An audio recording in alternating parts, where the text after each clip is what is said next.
இப்ராஹிம் அலைஹிஸ்ஸலாம் அவர்களுடைய மகனார் இஸ்மாயில் அலைஹிஸ்ஸலாம் அவர்களை அறுத்து பலியிடுவதற்காக கனவு காண்றாங்க. பலியிட முடியல, அந்த கத்தி அறுக்கையில். அதுக்கு பிறகு வானிலிருந்து ஒரு ஆடு கீழே இறங்கியது. அந்த ஆட்டை குறித்து ஒரு வரலாறு உண்டு, ஒரு செய்தி உண்டு. நம்முடைய பாபா ஆதம் அலைஹிஸ்ஸலாம் அவர்களுடைய பிள்ளைகள் ஆம்பளை பிள்ளை பொம்பளை பிள்ளைன்னு ஒரு ஜோடியா பிறந்துகிட்டே இருக்கும். அப்ப அவங்க சகோதர சகோதரிகளுக்குள்ள கல்யாணம் முடிச்சுக்கிடலாம்.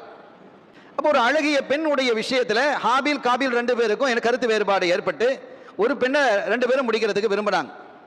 ஆதம் அலைஹிஸ்ஸலாம் அவர்களிடத்துல இந்த வழக்கு வந்த போது அவங்க சொன்னாங்க, நீங்க அல்லாஹ்வுக்கு ஹதியா வைங்க, யாருடைய ஹதியாவை அல்லாஹ் கபூல் செய்கிறானோ அவங்க அந்த பெண்ணை கல்யாணம் முடிக்கட்டும் அப்படின்னு சொன்ன போது ஹாபில் ஆடு மேய்க்கக்கூடிய தொழிலை செய்துகிட்டு இருந்தாங்க. நல்ல ஒரு கொழுத்த ஆட்டை கொண்டு வந்து கொடுத்தாங்க. ஹாபில் என்ன செய்து கொண்டிருந்தார் என்றால் அவர் விவசாயம் செய்து கொண்டிருந்தார்.